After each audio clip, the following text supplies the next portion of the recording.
Section 6. Qualia, Astride, Mind and Self. As above, Damasio believes that a substantial part of the problem of qualia can be solved by reference to the merging together of different kinds of brain maps.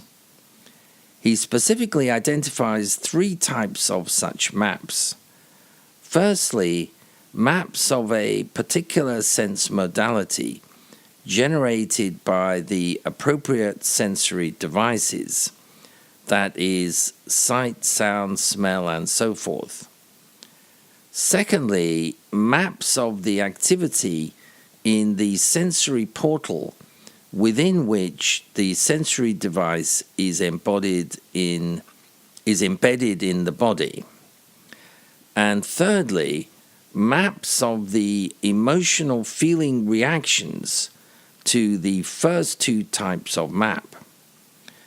According to Damasio, therefore, qualia come into being, quote, when different kinds of sensory signals are brought together in mind-making maps of the brain stem or cerebral cortex, end quote. As have many philosophers, Damasio sees an intimate connection between qualia and the self.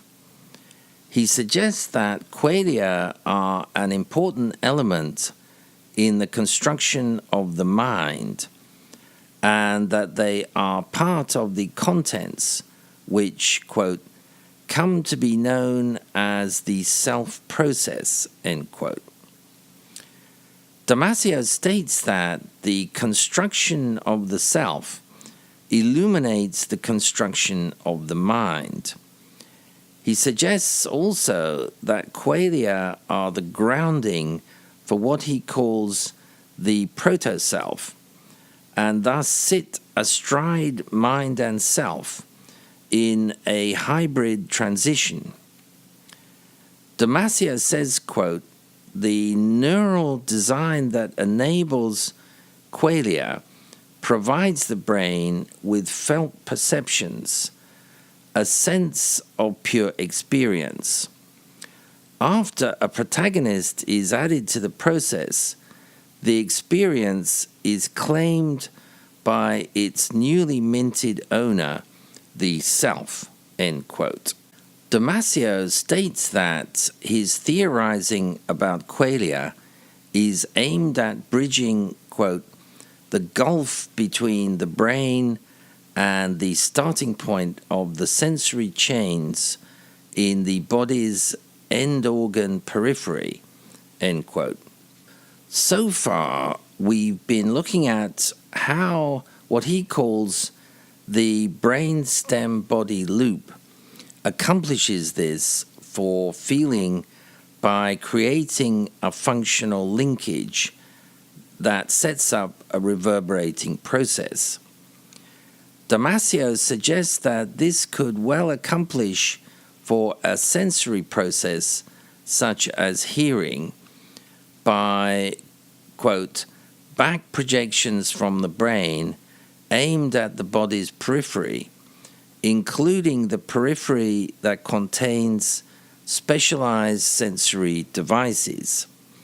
The input cascades aimed at the brain would be complemented by output cascades aimed at the very flesh where the signals originated, thus contributing to the integration of inner and outer worlds.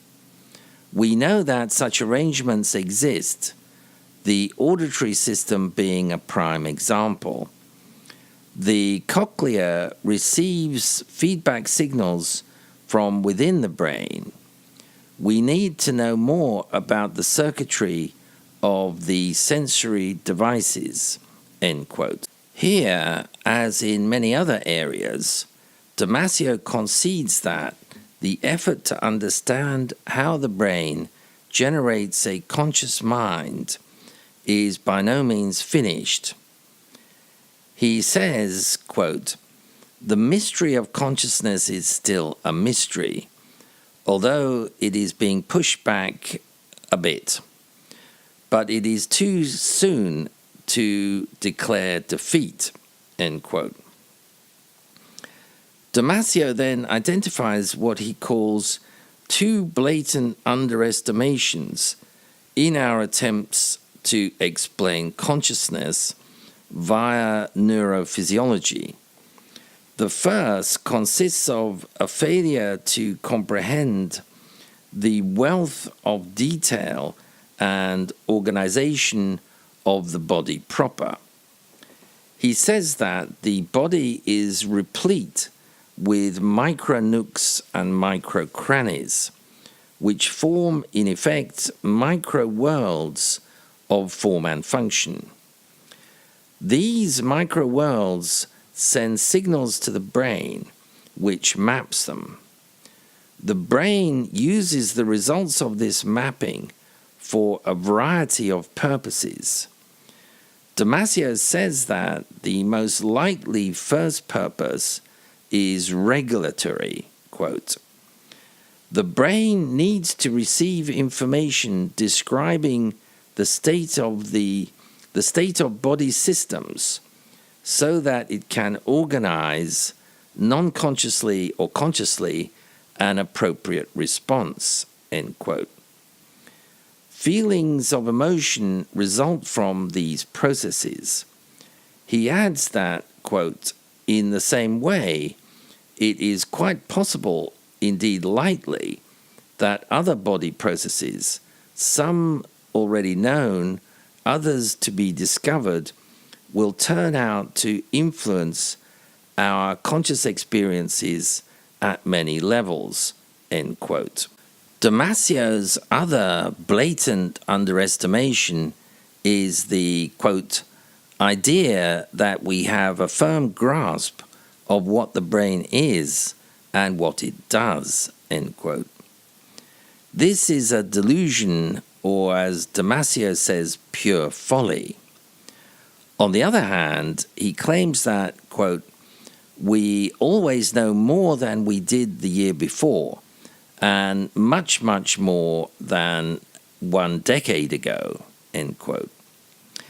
And concludes that problems that seem intolerably mysterious and unbearably hard are likely, eventually, to succumb to biological research.